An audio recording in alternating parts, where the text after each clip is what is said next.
Disclaimer: briefly mentions sexual assault. All right. Hello, everybody, and welcome back to the Fringe North podcast. My name is Garrett Ryan. I'm very happy to be here today. I am with Artist Relations at the Fringe North Festival this season, and I'm joined today by Adrianna DeAngelis. So if you want to introduce yourself to the audience. Hello, Adrianna, and I am a queer artist based in Toronto, or Toronto if you're, I guess, from Ontario. Yeah, I live here, wasn't born here, but I actively work. Awesome, that's great. I'm curious to know your journey to get how you got to Toronto and everything, but we can talk about that in a little bit. First things first, I would be very interested just to hear about what you're bringing to Fringe North this season. As my piece that I'm now as your piece, yeah. Because I bring a lot, but you may not. Yeah, or whatever. The piece, but then we'll delve into all the other stuff as well. Yeah, so I'm bringing a show that I wrote and produced, I guess several times. It started out in university back in 2016, my last year of university, just as a student-run festival, and I've kind of been riding that train ever since. And if you're curious, the title is called Internal Iniquity. Yeah. Yeah, would you want to know maybe a very formally structured synopsis of it? You know, like I understand as an artist, it's tough to actually describe the show to the level you feel comfortable without giving anything away or anything like that. What can you expect, I guess? Well, it's definitely a show for more mature audiences. It deals with like a heavy topic of, I guess, well, not I guess, it does 100% about pedophilia. So heavy content warnings. I definitely want to make sure everyone's comfortable going in. I also discuss like powers of abuse. It's a lot to pack in only like 30 to 40 minutes, so it's not extensive, but yeah, it's a think piece more rather than a moral guide, but definitely be open-minded when going in. Yeah, absolutely. That's very interesting. I want to talk a little bit about how you maybe navigate some of these more challenging themes, but we'll jump to that in a second. Before we go into that, before we delve into all that kind of stuff, I'm curious, who else, is it just you that's working on this project, or do you have collaborators? Yeah, right, other people that come to the team. It was all me, baby. Yeah, so I have my beautiful director, Stefan Jaworski, and then my amazing talented actor, Andrew Pawaru, and funny enough, my sister, who's done some designing and the other character voice in my recording. She's been a trooper throughout all of it, and I'm so happy that she was able to be a part of it this time around. That's awesome. And have you worked with well, one of them is your sister, but in terms of the other collaborations, what has been your sort of collaborative relationships previously? Is this the first time, or has this been kind of a long-standing relationship? Yeah, so with Stefan, this was kind of the first time I met him. Funny enough, I met him through Facebook, really desperate for just a director. Please help. Because I definitely did not want to direct this one a second time around, because last time I did it in university, I was assistant director because I wanted to make sure my vision was just, a little more correct. But yeah, so first time with Stefan, but I've known Andrew since like the first class of university. So we have a long history together. He's kind of roped in it for life now. Shout out to him also. I'm not sorry. Those are the best relationships when you have those kind of, where you know it's going to be lifelong, those collaborators. That's great. I mean, I know where he lives, so. Exactly. No running from it. It's just acceptable at this point. Yeah, definitely. So how has it been working with the sort of new collaboration versus the long-standing one? Definitely a lot more time, resources, I guess money, but not really. Just about the same amount of money, but we got more creative because there was more heads involved and it wasn't for a grade or anything. Right. Yeah, last time it was more exploratory. Like, it's always still going to be exploratory, but last time it was just more of, let's just get it out, see how people like it, if they do like it, because if it's going to be very received, if it's going to be received awfully, then maybe we kind of shelf this for a bit and then come back later. And by we, I mean I have an artist ego, so if someone doesn't like, I'm like, okay, well, I'm just gonna work on something else, I guess. Yeah, but it was really good. Got one walkout, which was amazing. And to me, that seems like the best response, because at least someone was actually reacting to it. And that kind of prompted me to expand the script, go from 20 minutes to 40. And it's this very scary roller coaster that probably will never be finished, but I definitely want to get it to a good sizable chunk of time, like about an hour. And with Stefan, it actually helped me to get to at least the 45-minute. I think it's only 40 minutes, but with extra stuff involved, 45. Yeah. Very interesting. I'm very interested with the idea of using the walkout as sort of a metric to gauge audience response. I win the exact same way. Whenever I'm delving into a play that has more kind of challenging themes, that's what I always say. I'm like, if someone leaves, then we did our job right. We need someone to leave in a fit of anger, and then we elicited something in the audience. Yeah. I don't know if it was cathartic, but it happened. It's something, yeah. People are responding to it. I think that's better sometimes than people just kind of politely sitting through it and leaving without having changed at all. I agree. Yeah. Yeah, very interesting. So I guess since we're on the subject, in terms of dealing with some more of these sort of challenging themes, and like I'm the same way as a creator. I'm very interested in these themes that are a lot more difficult to parse through. I think it makes it more interesting for us as theater makers. So I'm curious for you as a creator, how did you go about navigating something that was true to yourself as an artist, but also at least to an extent palatable to an audience, digestible for the every. I mean, some people are going to leave, that's fine, but like, you know, some people are going to exit the Zoom call, and I can't stop them. Yeah, yeah. I don't know if I actually navigate it with grace. That's the thing.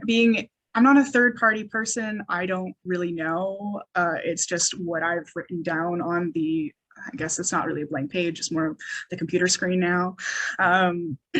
Yeah, how do I dealt with it? I mean, I knew that I didn't want to get graphic. So if it's any consolation to people, I did not want to be like, oh, this creepy thing happens and here's all the gory details. I kind of believe in the power of your imagination is more of like the best and worst tool you will have, because I will not be able to come up with anything that your imagination will. So if you can fill in the blanks, then I don't know what's in your mind, but it's better than what will be there. So I kind of leave it more to the audience. I do give more hints and tips and tricks as to maybe where you'll go, especially with the setting. It's started out as like black box theater, so it's anywhere. So however you're gauging it from, every person is going to have a different like reaction, like who's in power basically, and it kind of is what's your own fear in a sense. Yeah, other than that, I mean, I did do a lot of research on it. as far as without having to go and pay for like academic journals, which they're expensive. And it's kind of one of the problems with academics is it's always behind a paywall. And as an artist, I'm like, this is so annoying because I would love to jam pack more information that is not in academic language and just so You know what, I want to say toothy because that sounds like it's delectable and it's not. Yeah. It's like actually the worst thing imaginable going through just this different jargon and stuff. 100%. What I can also say as I work as an artist, but I'm also a graduate student, so I am heavily into the world of academia as well. I completely agree with what you're saying, and I think a lot of the academics also agree that they hate the stuff being behind paywalls. It's more of the publisher. It's rough. It makes it really hard working as an artist or as an academic trying to access these texts that are just kind of blocked off. But and inaccessible in other ways. I'm very critical of academic language. Especially when people are delving into important subjects and it's completely inaccessible to anyone who doesn't have a PhD in that field. 100% agree with you on that. It's a little crazy, very annoying. Mostly because information that I have when I was starting out was about 5 to 6 years old. And now it's like closer to 10, if not more. So just keeping up to date and current information, whether it's literally just the definition in, oh my gosh, I'm blanking on the word. Yeah, academic here, right? The American Psychology Association or something like that. Yeah, just whether it's still in there. Has it changed? Would it still be classified as a mental illness? Is it biological? DSM, I think, or something. The D something DSM. I forget. Something like a guide. I'm sure someone's gonna be listening to this going like, "You fools! How do you not know?" I know. Someone. Yeah. No. Yeah. Okay. I'm definitely not a grad student in psychology. I can say that. I went to arts. Leave me alone. Me too. Exactly. Yeah. Ask me questions about Stanislavski. I don't know. Yeah. That's empty space. I know stuff about that. Yeah. Exactly. Yeah. Writer's voice. Yeah. Exactly. Yeah. So I'm curious then. Now that we're kind of on this subject, in terms of what's been your journey as an artist? Like, how did you end up in Toronto? You've alluded to the fact that I guess you went to school here. Yeah. So tell us a little bit about that. Journey is not as exciting as it may have sounded. Sorry to anyone. I just went through. I was a permanent study person, so there was no gap years. There was just stay on the track. So after high school, much probably to the chagrin of my parents, was like, I want to go to theater school. And I found York University and I went to school there for 4 years, decided not to go on. And I also just didn't move. I didn't move back home. I didn't move to another city. I planted my butt and not going anywhere. You studied theater at York? Pardon? Yeah. Oh, I did theater studies at York. Yeah. That's where I am right now. That's my. Wow, small world. Yeah. What year did you graduate? 2016. Yeah. Oh, I started 2017. So Dang. We just ships there. Passing in the night. Yeah. Oh, that's awesome. Yeah. So I'm there. I'm literally on the York campus right now in the graduate student apartments. So yeah, I know exactly where that is. Yeah. So I'm doing my master's in theater and performance right now. Yeah. So we can definitely we're coming from a very similar place of York theater community for sure. Yes, York theater community and just the institution that is York University. Yes. Oh. Sometimes better than most, but not at all. Did you have to deal with any strikes during your time? We had 2. Yeah. 2. Oh, wow. Yeah, one of them I think was in my first year that was very short. No, I don't remember what it was. And then the other one was in I think my fourth year. Yeah. Yeah. Very Messed fun. up a lot of things, but you know, I was on their team going, yeah, let's do it. Yeah. So what when you went to York, just because I've got the insider knowledge, so you did theater studies. So what like what kind of not necessarily concentration, but what sort of stuff did you yes, did you do? the specialization. What was your specialization? Yeah. Even though it was called streaming in my first year. Yeah, it's streaming, and then there's specialized. I don't know. There's a few tracks that you can take. For people that don't know York that are watching, yeah, it's complicated. Well, it's also beyond crazy. Imagine trying to get into, I don't know, musical theater somewhere, and then they go, actually, you can't sing. You can only dance. And you're like, oh, okay, great. I paid you thousands of dollars, but you make the decision. Okay. Yeah. Sounds great. I will say they're trying to, there's been some talks of some reforms happening in the program specifically to combat that kind of thing. So fingers crossed. It's too late for you and I, but for the next people. Watch me. Yeah.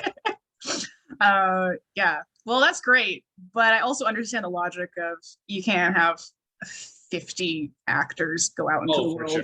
Yeah. You know. But at the same time, I'm paying for my education. Allow me to be one of those 50s. Yeah. Thanks. So obviously I didn't get into acting. I also had no desire to sell my soul to York for 4+ years. So I decided I was going to stay in theater studies. I did try out for Devised, but it just became very apparent that if I'm tired, I am definitely not collaborative, and I'm a little bit shy. So jumping up and just doing what I felt a little unnatural when I wasn't prepared for it. I don't do improv. I kind of suck at it. Much as I'd love to be an amazing person at it. Yeah, it just didn't go well. I was also sick during my audition, and I didn't want to go through with it. Fair enough. So I defaulted to, is it Hufflepuff, you know, the whatever's left over theater studies. But then I actually made it my own. I decided that with all the extra free time that I had that, you know, the theater department couldn't take, I decided I was going to do more English classes and like language classes as well. I also kind of forced my way into costuming. I literally called up not Rachel, the other one. Mary, yeah, called up Mary, being like, hey, so I got a really good grade in production 2. Can I please just do costuming? You know me, we have lots of chats. And she said, yeah, of course. And I was like, it's that easy? Oh my God. So I wish I had bullied my way into going to other courses in theater, but you know, so tip. Apparently, when you're really loud about something, they just allow you to do it, which is, once again, really problematic. But hey, I did it. It works, it works. Yeah. Yeah. So it is the reason why I have jobs now after theater school. So that kind of prepared me. But in addition to that, I also was like very active in like the student voice. I did TSA, which is a Theater Student Association.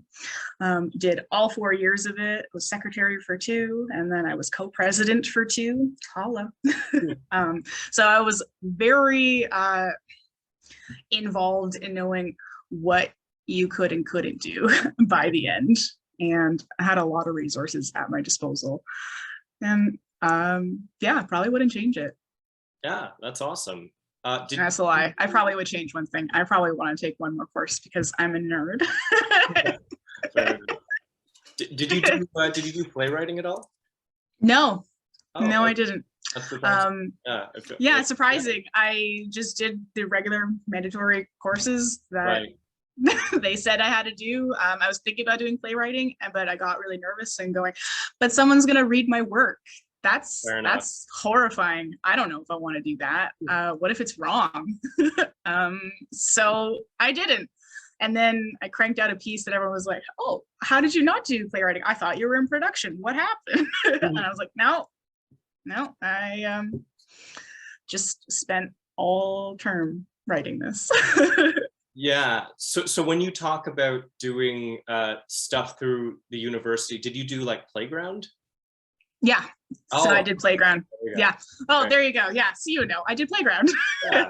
Oh, awesome. Okay. So this piece comes from Playground originally. Yes. Oh, that's super cool. Yeah, and I'm really happy that it got in because life has definitely changed. I met a lot of great people, was able to connect globally with it. So if anyone who's at York University is like, I don't want to do Playground, just do it. 100% do it. I have issues with Playground, as do a lot of people. Mainly the 15 minutes is brutal, but yeah. Yeah. I was thankful for it. A play that's like half an hour long, and you have to cut half of it down, basically. But it's also a fun challenge in some ways. So yeah, I definitely had the opposite. I was just dreading writing for 15 minutes. I didn't know what to jam pack in it. I didn't know if even the flow would work. Like, this isn't a short story. This is literally on stage. Someone has to make sense of this. I can't be like, this is how he felt, you know? Yeah. You have to get that from the words that I've now put in this actor's mouth. Yeah, and I guess it would be different doing, my experience doing Playground, I did a show with a cast of like 6 people potentially. So that is difficult to do in 15 minutes versus your piece is it one person on stage? Like if it's actually staged? It's basically a one-man show besides the very recorded voice, which I would say is yeah. So I got away scot-free and I was like, plenty of time. Yeah, for sure. Oh yeah, that's the way you have to do Playground, I think, is to do a one person show. Any more than 4 people and you're screwing yourself over for time.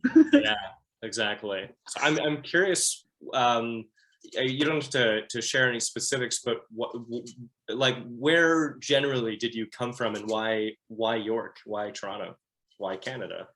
All right, well, I grew up, I still, I guess, technically live there. My parents are from Welland, Ontario, so in Niagara region. Oh, okay.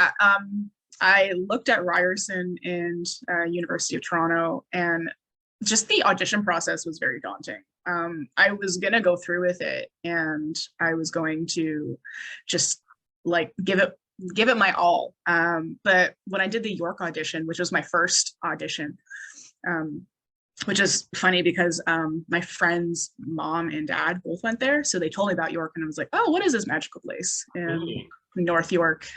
What is North York? I don't know. I'm a teenager. I haven't been outside Niagara Falls. So I got to the audition, and just like when they were explaining the program, it sounded like everything I wanted. I wanted to build theater from ground up. I wanted to make my own stuff. I wanted to also do classics, and I wanted to, build shit with my hands. I wanted to be useful, and just the jack of all trades, or the Jill of all trades, when it came to just being around. And if I have to make it myself, I can. I'm capable. So when I did the audition and they were explaining everything, the resources that you had through the university, I basically had stars in my eyes, and just didn't want to leave. And the actual audition process itself, like when I did my monologue and then they have the talk back afterwards, first off, killed the monologue. So I was like, I'm already feeling good. I'm riding high. I got people I didn't even know laughing. This is great. I got a gold star for being sociable. The talk back afterwards, when I finally got to express my own opinion on a show that I had seen, last year in high school, it was just amazing that someone was actually receptive and like asked me questions about it. And I, as a teenager, was like, holy shit, I have agency here. This is amazing. So it was nice to have like that panel of judges and judges, I don't know, the teachers, professors, who are basically judging me saying, yeah, you're allowed. And yeah, and when I saw just the audition process for Ryerson and who have already gone through it, I realized maybe this is too structurally formal. I maybe don't want this. So I'm glad I made the choice of going to York. I definitely am curious as to what my life would have been if I went to like University of Toronto, which I did get in based on grades alone. Yeah. But I feel like I probably would have been miserable because everyone I've met through York has been a hoot and a riot, and every single one of my friends I definitely cherish. And I don't think I would be able to replace them at all. So yeah, not to get gushy, but I love my friends that came out of York. We definitely have been through hell and back together there. So York is very good for that, definitely, like forging relationships. I mean I didn't go to U of T, but when I was looking at graduate schools, I not auditioned, but I interviewed for U of T. To theater. It's all auditions. I interviewed with U of T. Yeah. And I got in, and I was like, oh, it's U of T. Like, you have to go to U of T. It's so prestigious. It's so prestigious. Exactly. It's like, oh, very pinkies up. But I was like, it's just like, I don't think sometimes theater is not meant to be taken so seriously. We don't take it seriously at York, but we allow more fun in it. So that's why I made the decision to stay at York for my grad degree, because it's a good place to like forge relationships and like just make theater without that kind of like pressure of like it's got to be good. Yeah, it's got to be amazing. Very like institutional. Like, I guess that might be the way to describe it. It has to. It's very like highbrow and like they don't.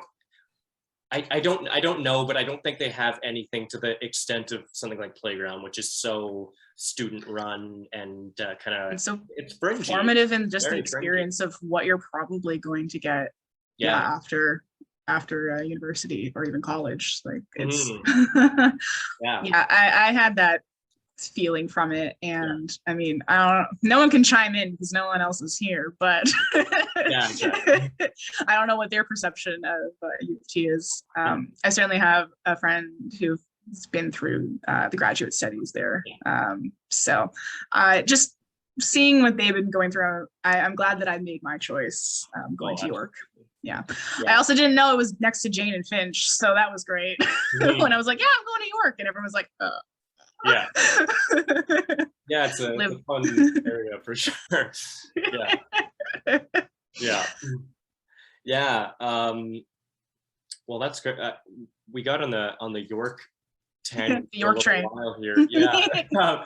Jumping back to your submission for the festival this year, just before we run out of time, I'm curious in how is it formatted, because you're doing a digital piece. Yes. So how did you choose to put it together, and what sort of medium did you choose, because there's so many different ways to approach digital theater.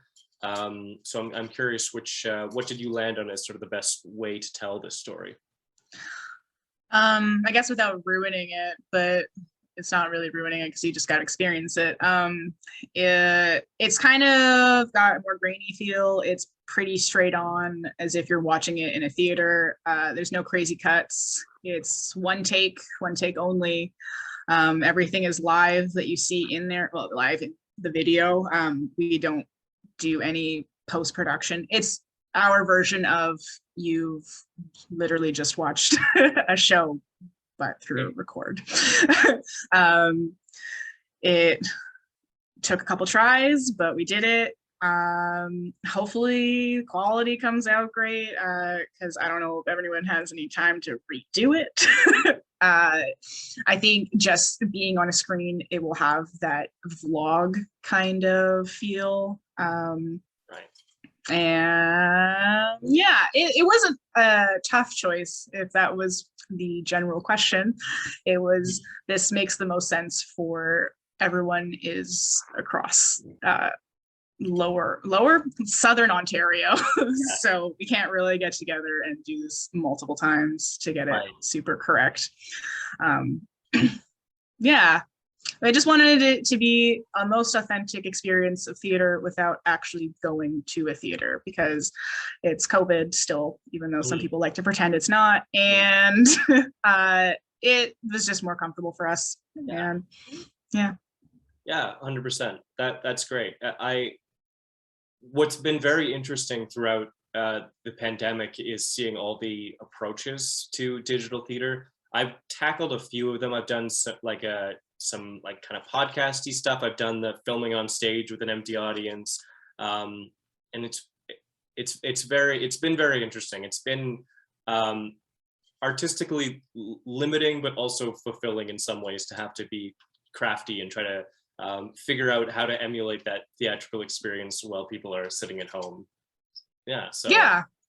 I'm hoping that because it's on a screen, whether it's a television or even a laptop, it's still going to be an intimate experience. You're still going to feel all the same fears, same desires, same outrage that you would in a theater. Obviously, you're not going to have the person next to you that you can clutch their hand and be like, "Did you see that?" Yeah. But maybe if you're a pet at home, you can clutch their paw or something. Yeah. That's great. I'm very excited to check it out. So I guess the final thing that I like to wrap up with when doing these podcasts is no pressure on this, but how would you sell your piece to a prospective audience member? What's your sort of elevator pitch? Why should someone check out your piece? Oh boy, elevator pitches. Elevator pitch, but it's a minute long. It's a very long elevator ride. I would say that it's a love story, it's a horror story, it's a comedy in some aspects, and it's very ironic in just the way it's set up. It's one man only, but you feel like you're pulled in multiple places and through multiple people. And if that doesn't sell you on it, it's got some really great lighting design, so come check it out. Awesome. Yeah, well, thank you so much for doing this podcast. I'm always happy to talk to a fellow York alumni. Is alumni plural? I don't know. Alumni, alum, right? That sounds. I feel like it's great. It's like a Latin word. I don't know. Latin, yeah. So alumni probably plural. Yeah. Hello, thespian. Yeah, exactly. There we go. That's it. Yeah. So our Fringe North Festival runs from August 18th to the 21st. And you will be able to buy tickets starting August 1st. August 1st. For any information, please check out the Fringe North social media. We've got Facebook, Instagram, Twitter. I think we have a TikTok now, so check that out. And we have a new website at siouxfringe.com. So all of that will have all the information that anyone is looking for. If they want more information about Internal Iniquity, that's the title, right? I just want to make sure. Internal Iniquity. INIQUITY. Iniquity. Iniquity. Oh, that's a fun word. It's a fun, very complicated word. Internal Iniquity. So if you want any information about that show or any of our other shows, check out all those places. And be sure to check out our festival, August 18th to the 21st. Thank you so much, Adrianna, for joining us today. It's been great to chat. Yeah. Love York. Yeah, York. All right. Yeah, thank you so much. Thank you. Coming out, guys. Fringe North runs from August 18th to the 21st. This year, Fringe will be a hybrid festival, so there will be both in-person and digital offerings. To stay updated and learn more, visit SueFringe.com. We are always looking for volunteers to help out in various areas. If you are interested in volunteering during this year's activities, email SueFringe@gmail.com. Like what we're doing? Don't forget to tip the Fringe at paypal.me/FringeNorth so that we can continue to help support artists, or e-transfer to SueFringe@gmail.com.